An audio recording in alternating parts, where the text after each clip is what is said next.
हाँ students, good afternoon everyone. देखिए बेटा, लास्ट क्लास में हमने न्यूक्लिक एसिड के बारे में स्टार्ट किया था, ठीक है। और न्यूक्लिक एसिड में आपको कुछ हद तक हमने ये समझा दिया था कि ये 3 पार्ट से मिलकर के बना है न्यूक्लिक अम्ल, ठीक। हम बात कर रहे थे बेटा न्यूक्लिक अम्ल की, और जो न्यूक्लिक अम्ल है ये 3 चीज़ों से मिलकर के बना है, ठीक। कौन कौन सी बेटा? एक बताया था आपको शर्करा, पेंटोज शर्करा कहते हैं इसको ना, पेंटोज शर्करा, ठीक है।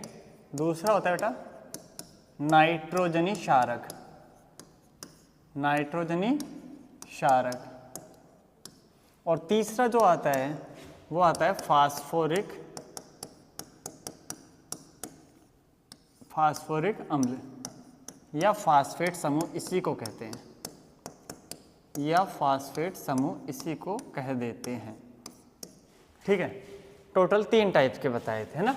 अब इन 3 टाइप में से बेटा हमने फर्स्ट वाला स्टार्ट कर दिया था पेंटोज शर्करा, है ना। हमने फर्स्ट स्टार्ट कर दिया था पेंटोज शर्करा, पेंटोज शर्करा,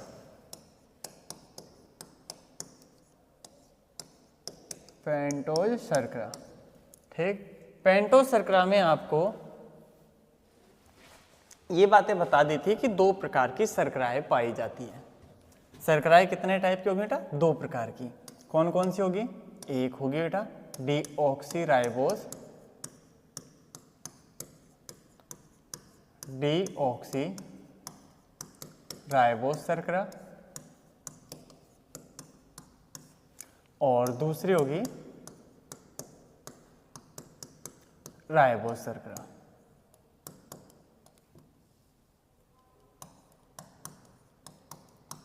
ठीक है। इसमें भी आपको ये बताया था कि डीऑक्सीराइबोस शर्करा होती है वो किस में मिलती है बेटा?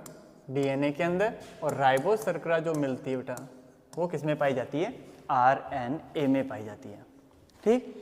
इसके स्ट्रक्चर्स की हमने बात करी थी। पेंटोज शर्करा का मतलब बेटा 5 कार्बन की शर्करा होगी। कुछ हद तक हमने कहा था बेटा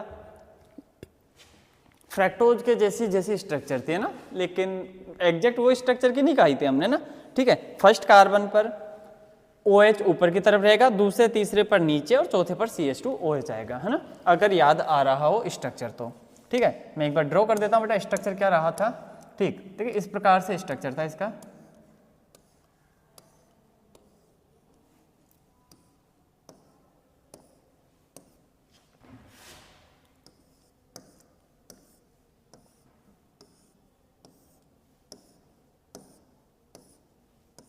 ठीक। अच्छा, फिर इसमें यह बताया था बेटा कि फर्स्ट वाले कार्बन पर OH ऊपर आएगा, दूसरे और तीसरे पर नीचे आएगा, एंड चौथे पर CH2OH ऊपर आएगा। बाकी हाइड्रोजन से इसकी वैलेंसी कंप्लीट कर लेंगे, ठीक है। मैंने कहा था बेटा जिसमें ऑक्सी वर्ड यूज आ रहा है उसमें ऑक्सीजन नहीं लिखना होता है सेकंड नंबर कार्बन पर, ओके। ये फर्स्ट कार्बन है, ये सेकंड है, ये थर्ड कार्बन है, ये फोर्थ कार्बन है। अगेन रिपीट कर रहा हूं बेटा, सेकंड कार्बन पर OH और H आते हैं, ये होती है राइबोस शर्करा, डेट इज राइबोस शर्करा, ठीक।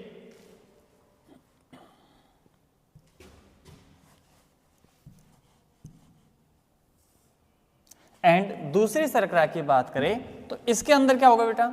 जो OH है वो H से रिप्लेस हो जाएगा। ध्यान रखना, ऑक्सी वर्ड यूज कर रहे हो तो ऑक्सीजन नहीं आ रही।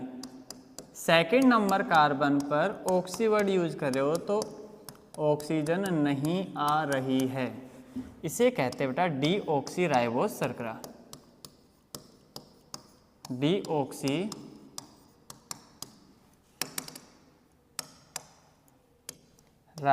शर्करा। ये क्या है बेटा? डीऑक्सीराइबोस शर्करा, ठीक है। उम्मीद है बेटा ये बातें आपको समझ में आ गई होगी। यहाँ तक हमने लास्ट क्लास में डिस्कस कर लिया था, ठीक। अब इसके आगे चलते हम, डीऑक्सीराइबोस किस में मिलती है, राइबोस किस में मिलती है, ये चीज़ें मैंने बता दी थी।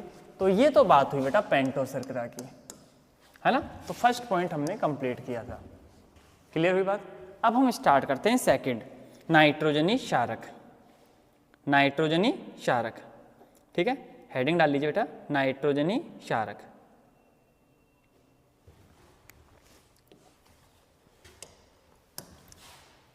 सेकंड है ना।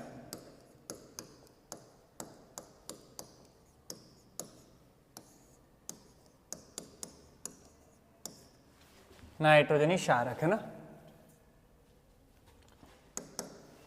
ठीक है बेटा। देखो बेटा, नाइट्रोजनी क्षारक जो होते हैं ये दो प्रकार के होते हैं ना, नाइट्रोजनी क्षारक भी दो प्रकार के होते हैं। नाइट्रोजनी क्षारक भी कितने प्रकार के होते हैं बेटा, दो प्रकार के होते हैं ना।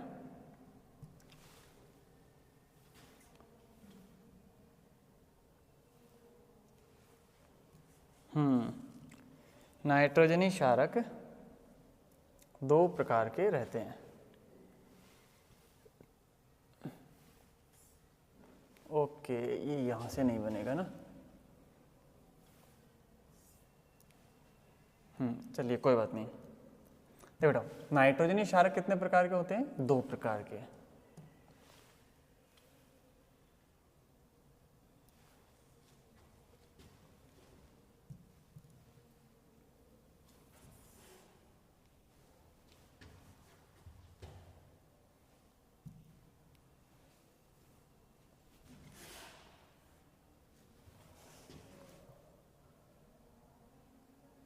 हाँ देखो बेटा, नाइट्रोजनी क्षारक दो प्रकार के होते हैं ना, एक होता है प्यूरिन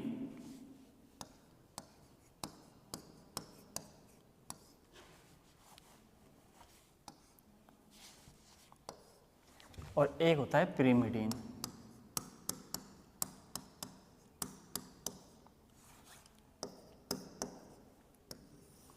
नाइट्रोजनी क्षारक दो प्रकार के होते हैं, एक होता है प्यूरिन और एक होता है बेटा पिरिमिडीन। एक होता है प्यूरिन और एक होता है पिरिमिडीन। ओके, नाइट्रोजनी क्षारकों को हम दो भागों में बांटेंगे, प्यूरिन एंड पिरिमिडीन। ठीक, देखो बेटा, इसको थोड़ा और छोटा कर देते हैं।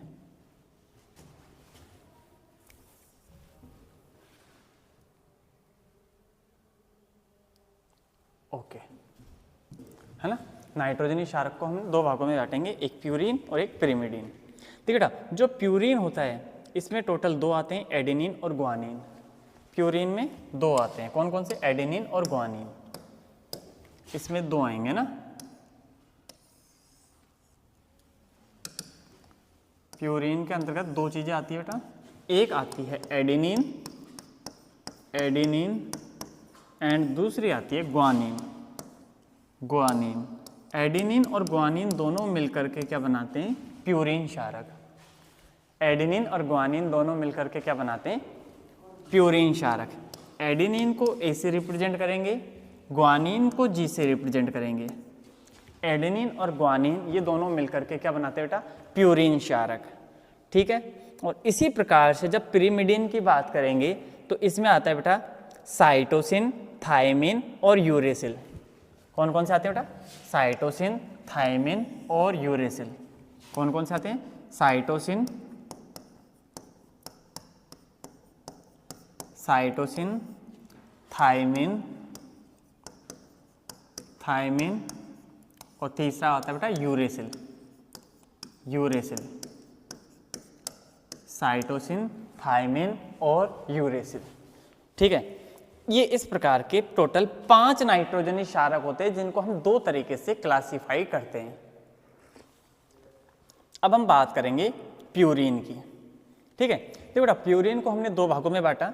अब इसको दर्शाने का तरीका कुछ इस प्रकार से रहता है कि आपको क्या करना है बेटा, देखो अगर मैं प्यूरिन का स्ट्रक्चर बनाऊं, यहाँ ही बना देता हूँ इसके पास में ना।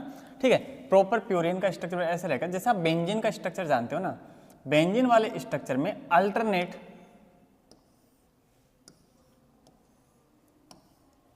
और एक 5 रिंग वाला यहाँ स्ट्रक्चर बनाते हैं। ठीक, कुछ इस टाइप से बनेगा, है ना। बेंजीन के साथ एक 5 रिंग वाला ना। अब क्या करते हैं, बेंजीन में 2 जगह नाइट्रोजन रिप्लेस करते हैं, बेंजीन में 2 जगह नाइट्रोजन रिप्लेस करते हैं। ठीक है, ध्यान से सुनते रहिएगा ना। देखो बताओ, जिसमें क्या करता हूँ, एक जगह यहाँ नाइट्रोजन रिप्लेस कर दिया और एक यहाँ नाइट्रोजन रिप्लेस कर दिया, अल्टरनेट। ठीक, ऐसे सिमिलर इसमें भी 2 जगह नाइट्रोजन रिप्लेस करेंगे। अब इसमें क्या होगा बेटा, अल्टरनेट एक बॉन्डिंग लगा दोगे आप, जिसमें एक बॉन्ड तो दोनों के साथ में, उसके बाद में एक यहाँ और दूसरा अपने आप यहाँ बन जाएगा। लेकिन इसमें क्या होगा, आप एक नाइट्रोजन के साथ बॉन्डिंग लगाओगे और दूसरे को हाइड्रोजन से हम कंप्लीट कर लेंगे वैलेंसी को। ठीक है, तो ये कुछ स्ट्रक्चर रहेगा इस टाइप का, देख लीजिए समझ में आया क्या। ठीक है, बेंजीन रिंग में से हमने क्या किया बेटा, अल्टरनेट 2 जगह नाइट्रोजन को रिप्लेस कर दिया और उसी के साथ में 5 कार्बन वाली रिंग बनाई, जिसमें से हमने 2 कार्बनों को 2 नाइट्रोजन से रिप्लेस किया जो जस्ट इसके पास पास वाले थे। एक नाइट्रोजन को डबल बॉन्ड से रिप्लेस किया और दूसरे पर हाइड्रोजन से वैलेंसी कंप्लीट है, उसकी 3 वैलेंसी होगी। ओके, ये स्ट्रक्चर किसका होता है बेटा, प्यूरीन का। ये स्ट्रक्चर किसका बेटा, प्यूरीन का। तो ये स्ट्रक्चर हो गया प्यूरीन। आई थिंक चीज क्लियर हो गई होगी बेटा, है ना। ओके, प्यूरीन का स्ट्रक्चर समझ में आया होगा ना। अब हम बात करेंगे, दूसरा है पायरिमिडीन, ये प्रिमिडीन बोल देते हैं उसको। ठीक है, प्रिमिडीन में ऐसा कुछ नहीं है, अल्टरनेट आपको सिंपल से एक ये जो रिंग बनाई थी उसमें उसी तरीके से आप एक नाइट्रोजन यहाँ देखा, एक नाइट्रोजन यहाँ देखा एंड इनको आपस में ऐड कर दिया और वही अल्टरनेट बॉन्डिंग, ये रहता है प्रिमिडीन का। उम्मीद है बात समझ में आई होगी। अब वो 2 नाइट्रोजन को आप कहीं भी रिप्लेस कर सकते हो ना। ठीक है, तो प्यूरीन और प्रिमिडीन के स्ट्रक्चर्स, बेसिक स्ट्रक्चर आपको समझ में आए होंगे। ठीक है, अब हम बात करेंगे बेटा, प्यूरीन में 2 आ रहे हैं, एडेनिन और ग्वानिन, एडेनिन और ग्वानिन। ठीक है, तो अब हम बात करेंगे एडेनिन की। तो बताओ, एडेनिन के स्ट्रक्चर में आप क्या करोगे, बिल्कुल डिट्टो प्यूरीन से तो बनाएंगे। तो प्यूरीन वाले में वो कार्बन है ना, प्यूरीन वाले में जो बेंजीन रिंग है बेटा, इसमें कार्बन के साथ NH2 ग्रुप जुड़ा हुआ होता है। एडेनिन से आप ध्यान रखना अमाइनो अमाइनो NH2, एडेनिन से ध्यान रखना अमाइनो NH2, है ना। इस स्ट्रक्चर को मैं डिट्टो ऐसे कैसे बना रहा हूं, नाइट्रोजन नाइट्रोजन। ठीक है बेटा, इसमें भी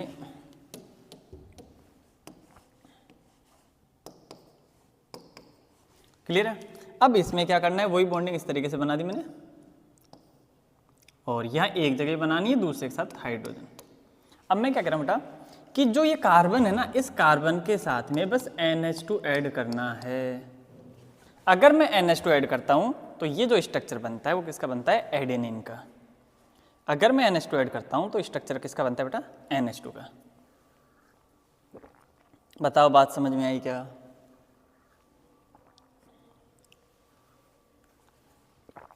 ठीक है, बोले सर ग्वानिन का स्ट्रक्चर कैसे बनेगा, तो वापस से प्यूरीन के स्ट्रक्चर पे आओ। प्यूरीन का स्ट्रक्चर कुछ ऐसा बनाया था हमने, नाइट्रोजन अगेन नाइट्रोजन। ठीक है, फिर इसमें क्या किया हमने, अल्टरनेट बॉन्डिंग लगाई एंड यहां से फिर हमने नाइट्रोजन, ये नाइट्रोजन और इनको आपस में ऐड किया, तो एक जगह बॉन्डिंग यहां लगाई थी एंड एक के साथ हाइड्रोजन रिप्लेस किया। क्लियर। अब क्या करें बेटा, इसमें जब ग्वानिन का स्ट्रक्चर बनाओगे तो जो ये ग्रुप है ना, इसमें तो आएगा CO, क्या कह रहा हूं कि जो नाइट्रोजन जस्ट बेंजीन रिंग है ना, उस पर तो आएगा CO और अगले कार्बन पर ये जो NH2 है इसको हम यहां भेज देंगे, NH2। वही दोनों ग्रुप है ना, ध्यान रखना कार्बोनिल और अमाइन के 2 ही ग्रुप होते हैं और एक मिथाइल भी आता है, CH3 आगे आएगा ना। ठीक है, तो एडेनिन स्ट्रक्चर में क्या करते हैं बेटा, प्यूरीन का जो स्ट्रक्चर बनाया, प्यूरीन के स्ट्रक्चर में जस्ट जो 6 कार्बन वाली 6 मेंबर वाली रिंग थी उस पर NH2 ग्रुप ऐड कर देंगे। ठीक है, और जब बात करेंगे ग्वानिन की, तो ग्वानिन वाले स्ट्रक्चर में क्या करेंगे बेटा, तो इसमें 6 मेंबर वाली रिंग पर एक तो कार्बोनिल ग्रुप और एक NH2 ग्रुप को ऐड किया जाएगा। ये स्ट्रक्चर होता है बेटा ग्वानिन का।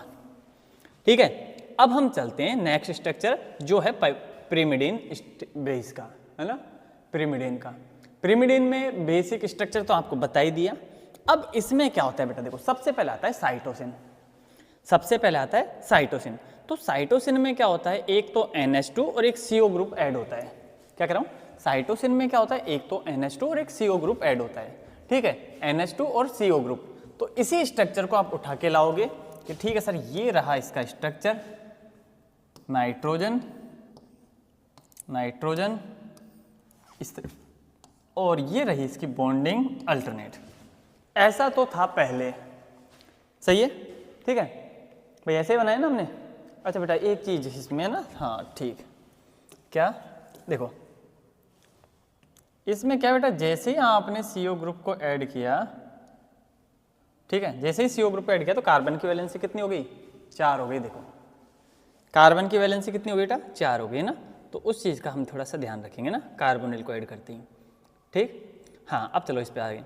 हाँ तो इस पे क्या करें बेटा, एक तो आएगा NH2 ग्रुप और एक आएगा CO ग्रुप। जो नाइट्रोजन है उनके बीच में CO ग्रुप ऐड करते हैं, वो यहाँ से याद आ गया वापस ना। ठीक है, यहाँ ऐड करते हैं हम CO ग्रुप। तो CO ग्रुप ऐड करोगे तो आपको पता चल गया इसमें से क्या होगा, डबल बॉन्ड हट जाएगा, इसमें से डबल बॉन्ड हट जाएगा। और दूसरी जगह NH2 ऐड करेंगे बेटा, NH2। तो साइटोसिन ग्वानिन के जैसा, ये थोड़ा थोड़ा ऐसा समझ में आ रहा है आपको, जैसे का मतलब इन दोनों ही बॉन्डिंग की वजह से बन रहा है ये कार्बोनिल और NH2 अमाइन, है ना। ठीक है, तो ये स्ट्रक्चर जो होता है बेटा वो किसका होता है, साइटोसिन का। साइटोसिन जिसको C से रिप्रेजेंट करते हैं ना, इसको किससे रिप्रेजेंट करते हैं, C से। Cytosine, thymine and uracil. बताओ साइटोसिन का स्ट्रक्चर क्लियर हुआ। अब बात आती है थायमिन की। ठीक है, थायमिन वाले स्ट्रक्चर में क्या होता है बेटा, दो तो कार्बोनिल होते हैं, जिन दोनों पर आपने NH2 और CO ग्रुप ऐड किया है ना, उस जगह दोनों जगह कार्बोनिल आता है और उसके जस्ट पास वाले कार्बन पर CH3 ग्रुप आ जाता है। ये थायमिन का स्ट्रक्चर है। थायमिन टी शेप में थोड़ा सा ध्यान रखोगे बेटा, जैसे 1 2 3 लाइनों से मिलकर बन रहा है ना, बस थोड़ा सा याद रखने के पर्पज से ना, बाकी कोई लॉजिक ऐसा कुछ है नहीं। ठीक, तो बात कर रहे हैं थायमिन की। क्या करें बेटा, स्ट्रक्चर बनाओगे तो ये नाइट्रोजन ये इस टाइप का स्ट्रक्चर है ना। ठीक, अब इसमें क्या कह रहा हूँ बेटा मैं कि एक तो आपने, अच्छा बीच में से मैंने इसलिए हटा दिया, ये कार्बोनिल ऐड करूंगा, दूसरा भी कार्बोनिल ऐड करना है और इसके पास वाले कार्बन पर NH2 ऐड करना है। बाकी वैलेंसी आप कंप्लीट कर लोगे तो इस पर कुछ ग्रुप आएगा नहीं, बस एक जगह रह जाएगा ना। बाकी इस नाइट्रोजन पर हाइड्रोजन से वैलेंसी कंप्लीट होगी। देखिए बेटा समझ में आया है, ठीक है। अब तीसरा आता है यूरेसिल। तो यूरेसिल में क्या होता है कि जो थायमिन का स्ट्रक्चर है ना, जिसमें NH2 सॉरी है ना CH2 ऐड किया था, ठीक है, CH3 बताया था ना आपको पहले ही, है ना, ठीक है, वो NH2 लिख दिया वापस ना। तो इसमें क्या करते हैं बेटा, इसी ग्रुप में से CH3 को हटा देते हैं, बाकी सारा का सारा सेम। ये carbonyl group NH, carbonyl group N, ये इस तरीके से। देखो बेटा समझ में आई ना बात, है ना। बोलो सर इसकी वैलेंसी कैसे पूरी होगी, हाइड्रोजन से वैलेंसी पूरी करो, जहाँ कार्बोनिल लगा रहे हो वहाँ हाइड्रोजन से उसकी वैलेंसी को कंप्लीट करो भाई। ठीक, तो ये इस तरीके से ये ग्रुप पाया जाएगा, है ना। तो ये यूरेसिल का स्ट्रक्चर है, ये यूरेसिल का स्ट्रक्चर है। बताओ बेटा सब समझ में आया ना, ठीक है। अब याद तो रखना पड़ेगा ये, ओके। तो क्या क्या हो गया बेटा, नाइट्रोजन क्षारक टोटल 5 प्रकार के हो गए, जिसको हम 2 तरीके से क्लासिफाई करके देखते हैं। एक होता है प्यूरिन, एक होता है पिरिमिडीन। प्यूरिन का स्ट्रक्चर अगर आप थोड़ा सा समझोगे, थोड़ा सा याद करोगे तो क्या होता है, 6 मेंबर की रिंग होती है जिसमें अल्टरनेट 2 नाइट्रोजन बॉन्ड होते हैं, और इसी से एक जो बॉन्ड है उसी के साथ में बेटा 5 मेंबर की एक और रिंग बना देते हैं, जिसमें जस्ट इस रिंग के बाद में दोनों जगह नाइट्रोजन होते हैं। ये प्यूरिन, ठीक है। और अल्टरनेट इसमें बॉन्डिंग कर लेते हैं, डबल बॉन्ड, ध्यान रखना एक नाइट्रोजन सिंगल बॉन्ड से, है ना, ओके। पिरिमिडीन की बात करेंगे तो इसको हटा दो 5 मेंबर रिंग को, बस 6 मेंबर रिंग रह जाएगी एज इट इज, क्लियर। अब बात करें एडेनिन में, जब बात करोगे आप तो जो प्यूरिन का बेसिक स्ट्रक्चर है ना, इसमें सिर्फ और सिर्फ ये करते हैं बेटा 6 मेंबर रिंग पर जो पहला कार्बन आता है ना, ये इसके साथ में सिर्फ NH2 ग्रुप ऐड कर देते हैं एडेनिन, NH2 ग्रुप ऐड करते ही एडेनिन। ठीक है, दूसरी बात करें ग्वानिन की, ग्वानिन में बेटा NH2 भी आएगा और कार्बोनिल भी आएगा, ग्वानिन में NH2 ग्रुप भी आएगा और कार्बोनिल भी आएगा, पर थोड़ा सा पोजीशन को चेंज करते हैं। वहां स्टार्टिंग में NH2 ऐड किया था, वहां स्टार्टिंग में कार्बोनिल और अगली पोजीशन पर अल्टरनेट NH2 को ऐड कर देंगे। आई होप चीजें क्लियर हो रही होगी। ठीक, अब बात करें पिरिमिडीन की, पिरिमिडीन का बेसिक स्ट्रक्चर 6 मेंबर रिंग है जिसमें अल्टरनेट 2 जगह नाइट्रोजन थे। क्लियर बात है ना। अब क्या करना है बेटा, जब साइटोसिन की बात आती है तो साइटोसिन में क्या होता है, एक अमाइन ग्रुप होता है और एक कार्बोनिल होता है, एज इट इज ग्वानिन जैसा, है ना। ग्वानिन साइटोसिन थोड़ा याद रखना है ना। ठीक है, तो बिल्कुल एज इट इज इसके जैसा मेंबर बनाना, लेकिन वही डिफ्रेंशिएट करेंगे इसमें कि जो NH2 है वो दोनों नाइट्रोजन के बीच में आया था, इस बार दोनों नाइट्रोजन के बीच में क्या आ जाएगा, कार्बोनिल ग्रुप आ जाएगा ना। कार्बोनिल ग्रुप कंटिन्यूअसली चलेगा तीनों में, ध्यान रखना पिरिमिडीन के अंदर तीनों ही ग्रुपों में कार्बोनिल तो आ रहा है, कार्बोनिल तो आएगा ही आएगा, है ना। ठीक, अब कार्बोनिल के साथ एक NH2 आता है तो साइटोसिन, कार्बोनिल के साथ एक और कार्बोनिल आता है तो यूरेसिल, कार्बोनिल के साथ एक और कार्बोनिल प्लस एक CH3 और तो थाइमिन, है ना। ठीक है, तो ये थोड़ा सा ग्रुपिंग से याद रखोगे आप, तभी जाकर के ये याद हो पाएंगे आपको। ओके, ठीक है, तो ठीक है बेटा, यहां तक की चीजें क्लियर हुई होगी आपको।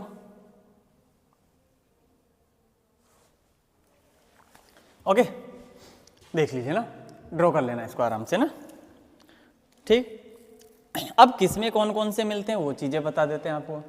देख बेटा, जो DNA होता है ना, इसमें कौन सा नहीं मिलता, यूरेसिल नहीं मिलता है ना। Adenine, guanine, cytosine and thymine. ठीक है, सिमिलर मैं बात करूं RNA की, एडेनिन, ग्वानिन, साइटोसिन और थाइमिन की जगह यूरेसिल आ जाता है, थाइमिन की जगह यूरेसिल आ जाता है। DNA में यूरेसिल केवल RNA में, है ना, थाइमिन केवल DNA में और यूरेसिल केवल RNA में मिलेगा। ठीक है, क्लियर हुई बातें, है ना। तो यहां से एक चीज और इंपॉर्टेंट बात आपको समझ में आ गई, यहां से एक बात और समझ में आई कि एडेनिन वो DNA के अंदर केवल थाइमिन जो होता है केवल DNA में मिलेगा और यूरेसिल केवल RNA में पाया जाएगा। ओके, है ना, थाइमिन केवल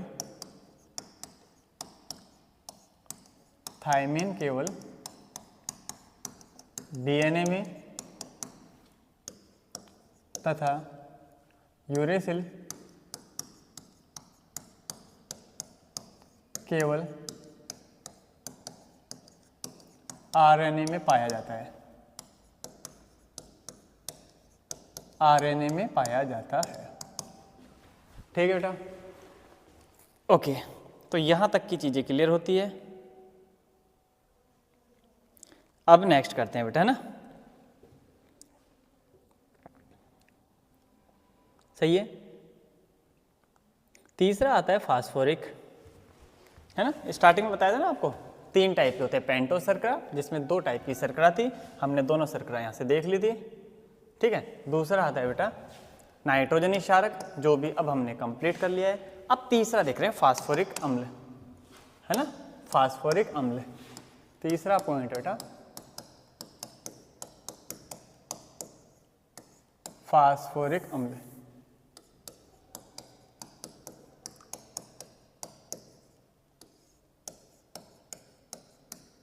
फास्फोरिक एसिड, ओके, फास्फोरिक अम्ल। अब देखो बेटा, फास्फोरिक अम्ल में आपको बहुत कुछ याद करना है नहीं, मैं बस थोड़ा सा आपको समझा रहा हूँ, उसी चीज को आपको ध्यान रखना है ना। क्या होता है बेटा, H3PO4, H3PO4 इसको बोलते हैं फास्फोरिक अम्ल, है ना। इसको क्या कहते हैं बेटा, फास्फोरिक अम्ल। ओके, इसका स्ट्रक्चर कुछ ऐसा होता है बेटा, एक तो हो जाएगा डबल बॉन्ड के साथ ऑक्सीजन, बाकी 3 हाइड्रोजन होते हैं, तो OH, OH and OH, that is structure of phosphoric acid. ठीक है, अब इसमें से अगर मैं 3 हाइड्रोजन हटा दूं बेटा, इन तीनों हाइड्रोजन को हटा दूं, तब स्ट्रक्चर क्या बनेगा, फास्फोरस के साथ डबल बॉन्डिंग O, ये O इस पर नेगेटिव, ये O इस पर भी नेगेटिव और ये O इस पर भी नेगेटिव। ओवरऑल मैं कह सकता हूँ टोटल 3 माइनस हो गए, है ना, ठीक है। ओवरऑल कितना हो गया, 3 माइनस हो गया ना। इसको तो कहते हैं फास्फोरिक अम्ल, फास्फोरिक अम्ल। इसको कहते हैं बेटा फास्फेट समूह, फास्फेट समूह, है ना, ठीक। तो उम्मीद है दोनों चीज़ें क्लियर हुई होगी, ठीक। अब इससे पहले मैंने आपको बता दिया था एक न्यूक्लियोटाइड क्या होता है, ठीक है, न्यूक्लियोटाइड क्या होता है और न्यूक्लियोसाइड क्या होता है। क्षार और शर्करा जब जुड़ती है तो न्यूक्लियोसाइड बनता है, क्षार और शर्करा, और जब उनके साथ फास्फेट समूह जुड़ता है तो न्यूक्लियोटाइड बनता है ना, ठीक। क्या क्या बताया बेटा मैंने आपको, क्षार और शर्करा के जुड़ने पर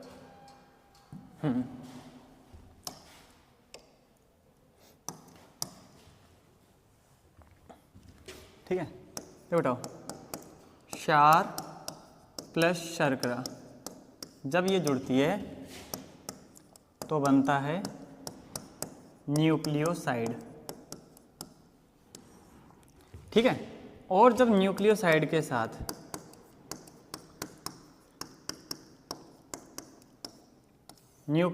के साथ में फास्फेट समूह भी जुड़ जाता है तो उसको क्या कहते हैं बेटा, न्यूक्लियोटाइड, न्यूक्लियोटाइड, ठीक है। और जो पॉलीन्यूक्लियोटाइड होते हैं बेटा,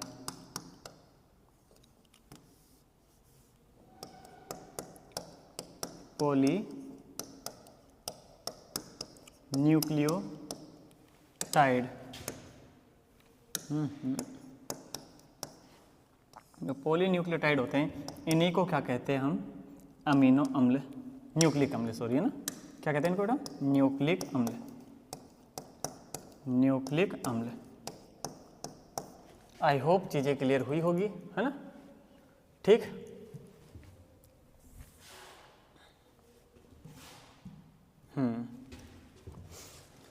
तो बेटा ये चीज़ें आपको ध्यान रखनी है, यही सारी चीज़ें इसमें इम्पोर्टेंट है।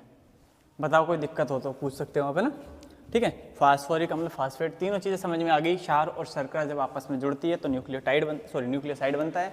न्यूक्लियोसाइड के साथ एक और तीसरा जो ग्रुप है फास्फेट समूह, इसको भी ऐड कर देंगे तो न्यूक्लियोटाइड बनता है। ऐसे न्यूक्लियोटाइड आपस में जुड़ जुड़ करके पॉलीन्यूक्लियोटाइड बनाते हैं, उसी को हम न्यूक्लिक अम्ल के नाम से जानते हैं। बताओ कोई दिक्कत बेटा, ठीक है।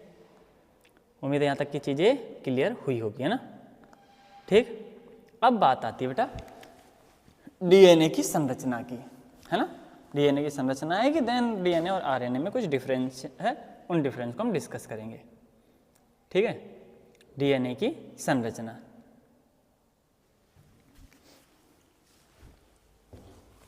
ठीक है। तो हेडिंग डालेंगे हम डीएनए की संरचना, structure of DNA.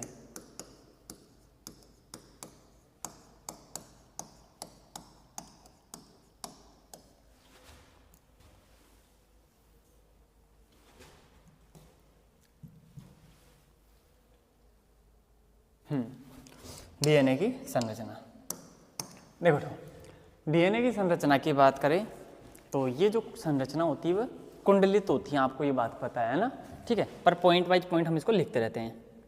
James Watson तथा क्रिक, इन दोनों ने मिलकर के संरचना दी थी ना, फेंसिल क्रिक, वॉटसन तथा क्रिक, इसी मॉडल को इसलिए तो कहते हैं ना।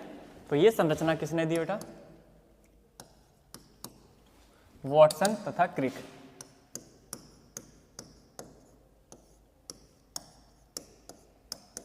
अरे वॉटसन तथा क्रिक ने ये संरचना दी थी, है ना। किसने दी थी, वॉटसन तथा क्रिक ने, ठीक है। इनके अनुसार डीएनए में न्यूक्लिक अम्ल की 2 पॉलीपेप्टाइड श्रृंखलाएं विपरीत रूप से समांतर व्यवस्थित होकर कुंडली में रहती है, ठीक है। लिखो बेटा, इनके अनुसार डीएनए में न्यूक्लिक अम्ल की डीएनए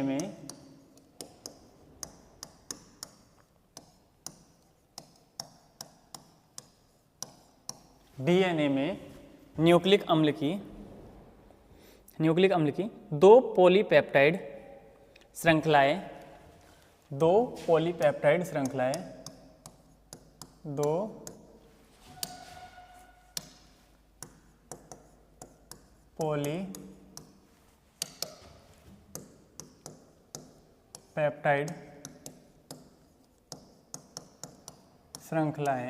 भाई दो होती है और विपरीत रूप से हो गया ना, पॉलीपेप्टाइड श्रृंखलाएं विपरीत रूप से समानांतर व्यवस्थित होकर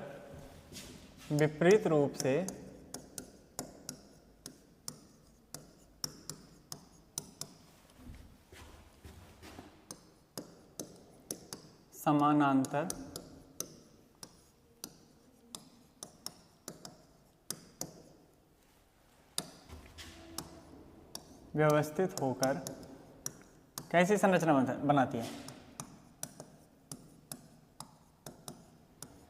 कुंडली का निर्माण करती है ना, कुंडली का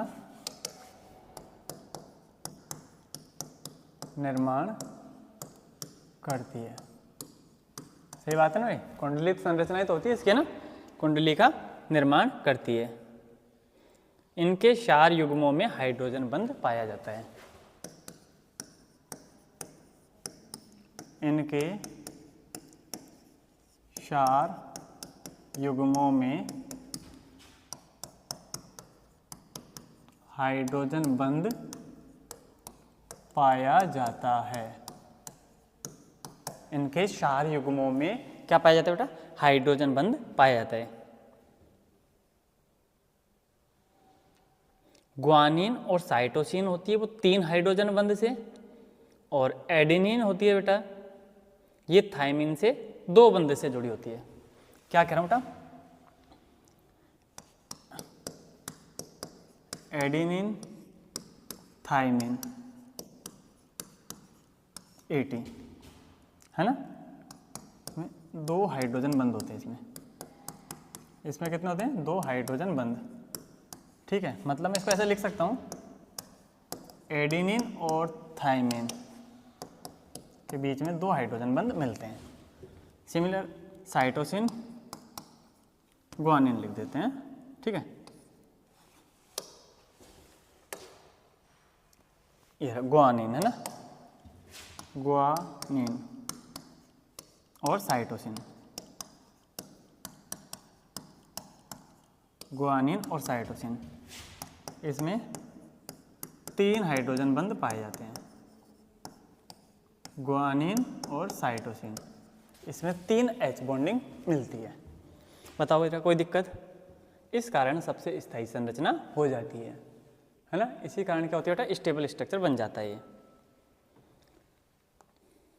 है ना। इसे डीएनए का द्विकुंडलित त्रिविमीय संरचना, ठीक है, क्या कह रहा हूं बेटा मैं?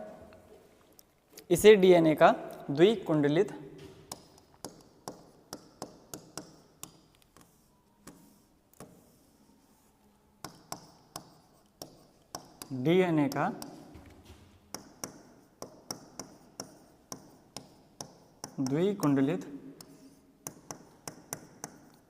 त्रिविमीय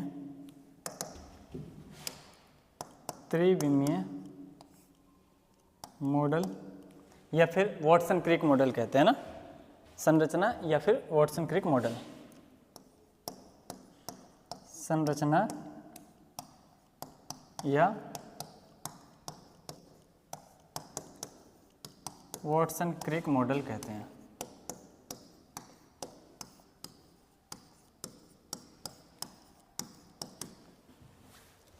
ठीक है बेटा, कोई दिक्कत इसमें? कुंडली के प्रत्येक चक्र में 34 एंगस्ट्रॉन की दूरी तथा एक चक्कर में 10 न्यूक्लियोटाइड युग्म होते हैं।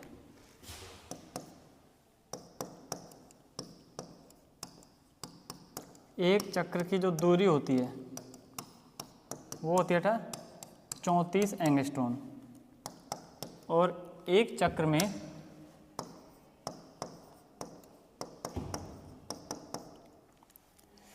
ये जो क्षारक युग्म होते हैं ना, क्षारक युग्मों की संख्या वो कितने होते हैं? 10, है ना। टोटल 10 क्षारक युग्म पाए जाते हैं। डीएनए का जो व्यास होता है बेटा वो 20 एंगस्ट्रॉन का होता है। डीएनए का जो व्यास होता है वो 20 एंगस्ट्रॉन का होता है ना।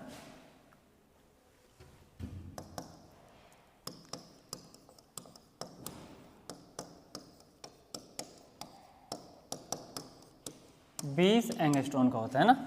एक क्षारक युग्म के बीच की जो दूरी होती है, एक क्षारक युग्म की जो दूरी होती है ना, क्षारक युग्मों के बीच की दूरी वो 10 है, तो 10 में डिवाइड कर देंगे, है ना।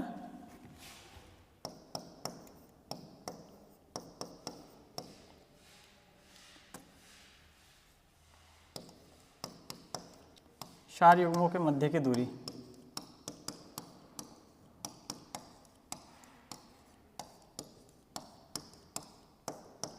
वो कितनी हो जाएगी बेटा?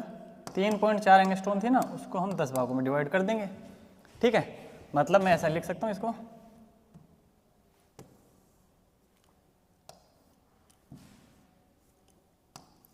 चौंतीस एंगस्ट्रॉन में 10 का डिवाइड करूँगा तो कितना आ जाएगी?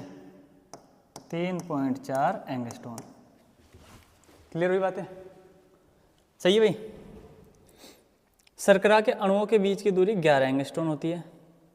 शर्करा के जो अणु होते हैं इनके बीच की दूरी 11 एंगस्ट्रॉन होती है ना। इस बात को भी लिख लेते हैं ना।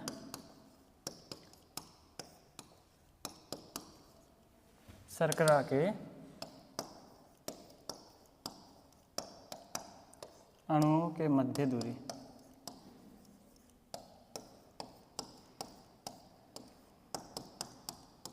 ग्यारह एंगस्ट्रॉन। ठीक बेटा, तो ये डीएनए के बारे में आपको जानना था। उम्मीद है बेटा सारी बातें समझ में आ गई होगी, है ना। सारी बातें आपको क्लियर हुई होगी, है ना। देखो क्या क्या पॉइंट हमने इसमें देखे हैं, एक बार मैं वापस रिवाइज करा देता हूँ, आप ध्यान से सुनते रहिएगा, है ना। ठीक, देखो तो डीएनए में न्यूक्लिक अम्ल की 2 पॉलीपेप्टाइड की श्रृंखलाएं पाई जाती है ना, जो समानांतर व्यवस्थित होकर के कुंडली का निर्माण करती है। इनके क्षार युग्मों के बीच में क्या पाया जाता है बेटा? हाइड्रोजन बंध पाया जाता है। इनके क्षार युग्मों के बीच में क्या पाया जाता है? हाइड्रोजन बंध पाया जाता है ना। क्षार युग्मों के बीच में क्या पाया जाता है बेटा? हाइड्रोजन बंध पाया जाता है। एडेनिन और थाइमिन होते हैं, इन दोनों के बीच में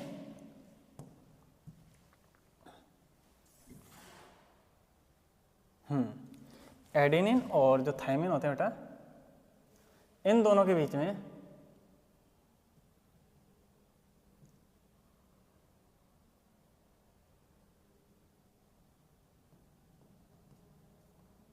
अरे यार ये एडजस्ट नहीं होगा।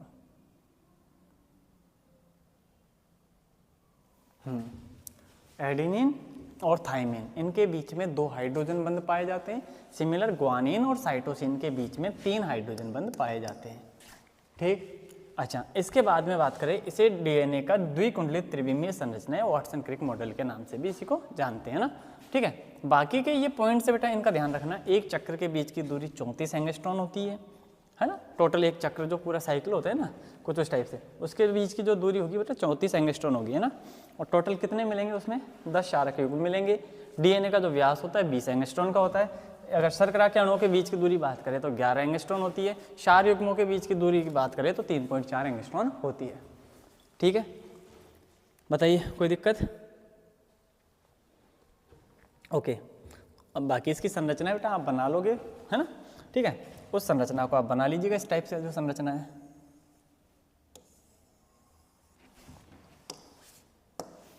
ओके, अब हमने जो बात करी ना इसकी, है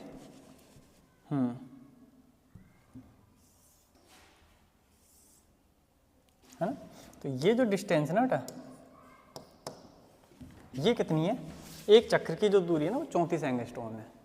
एक चक्र की जो दूरी है ना वो कितनी बेटा? 34 एंगस्ट्रॉन, है ना। और ये जो डिस्टेंस है ना यहाँ से यहाँ तक,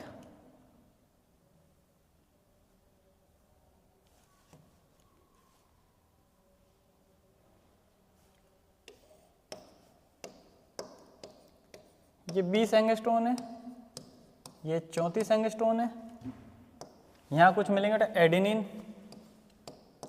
थायमिन, ठीक है, ग्वानिन, साइटोसिन, इस तरीके से मिलेंगे ना। ओके, तो वो चीज़ आप देख लीजिएगा। इनके बीच की फिर बॉन्डिंग वो अल्टरनेट चलती रहेगी और टोटल कितने होंगे, ऐसे कुल 10 होंगे, है ना। टोटल कितने होंगे, ऐसे 10 होंगे ना, जो इसके अंदर रहेंगे। ठीक, ये थोड़ा सा डीएनए का मॉडल है, आपको थोड़ा बेसिक समझाना था, मैं समझा चुका हूँ। क्लियर बेटा, है ना।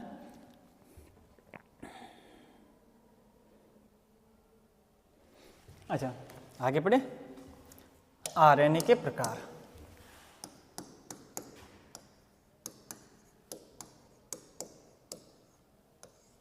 है ना, हेडिंग डालो बेटा।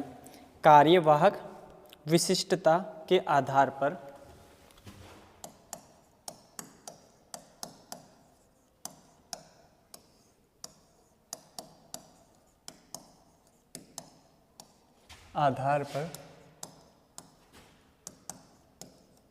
आरएनए के प्रकार, है ना। तो बस केवल नेम लिखने बेटा, बहुत ज़्यादा डिटेल्स हम इसमें नहीं जान रहे। एक होता है बेटा mRNA, है ना, mRNA,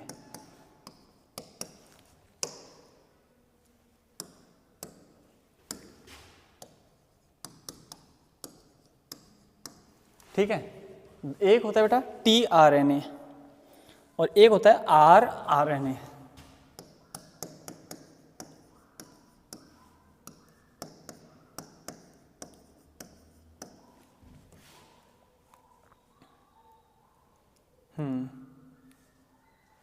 अच्छा, है ना बेटा, पहला आता है mRNA, दूसरा आता है tRNA और तीसरा आता है rRNA, है ना। अब इसके बारे में थोड़ा थोड़ा देख लेते हैं हम क्या क्या चीज़ होती है। mRNA मैसेंजर आरएनए बोलते हैं इसको ना, संदेशवाहक आरएनए। क्या बोलते हैं इसको,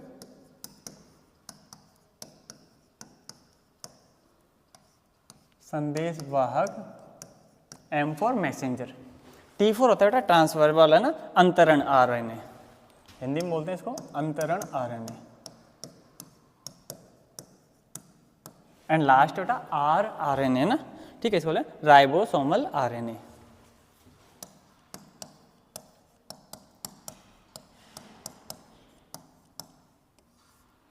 राइबोसोमल आरएनए, ये तीनों टाइप के आरएनए है ना, ठीक है। प्रोटीन संश्लेषण में टेम्पलेट की भांति कार्य करता है। कौन, mRNA। प्रोटीन संश्लेषण में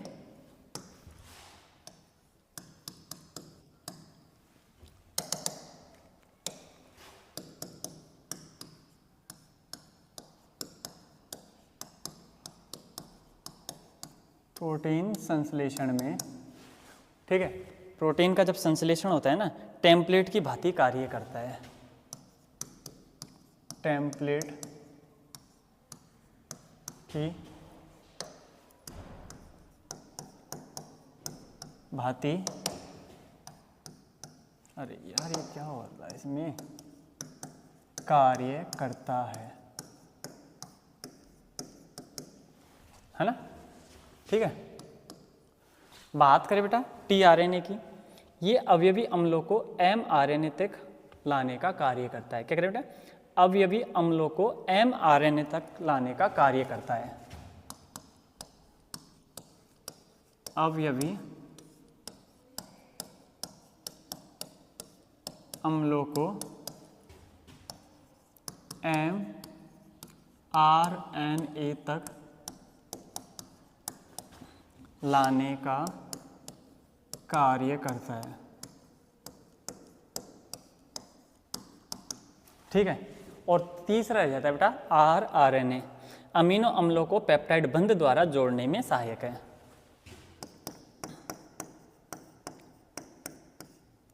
अमीनो अम्लों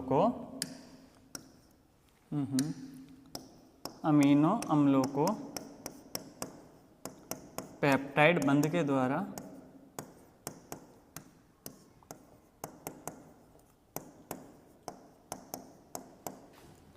जोड़ने में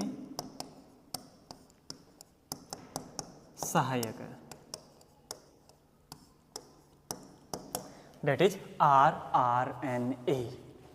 ठीक है बेटा, अब बाकी बचा बेटा डीएनए और आरएनए का कुछ डिफरेंस बच रहा है और थोड़ा सा फिंगरप्रिंटिंग का बच रहा है, डीएनए फिंगरप्रिंटिंग का। उन चीज़ों को हम नेक्स्ट क्लास में डिस्कस करेंगे ना। आई होप चीज़ें आपको ये क्लियर हुई होगी बेटा, कैसे क्या चीज़ है इसमें, सारी चीज़ें आपको समझा दी गई है।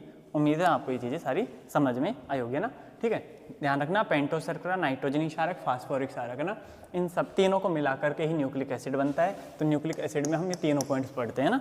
ठीक है, जिसमें आपने देखा adenine, guanine, cytosine, thymine, uracil के स्ट्रक्चर देखे थे। इसके अलावा फास्फोरिक अम्ल को आपको पता ही है। ठीक, वाटसन डीएनए की संरचना देख ली हमने, डीएनए कैसे था, आरएनए के थोड़े से टाइप्स देखे हमने। ओके बेटा, तो आज की क्लास में हम इतना ही पढ़ेंगे, यहीं तक कवर करेंगे। बचा हुआ पार्ट हम नेक्स्ट क्लास में कंप्लीट करते हैं। ठीक students, thank you so much.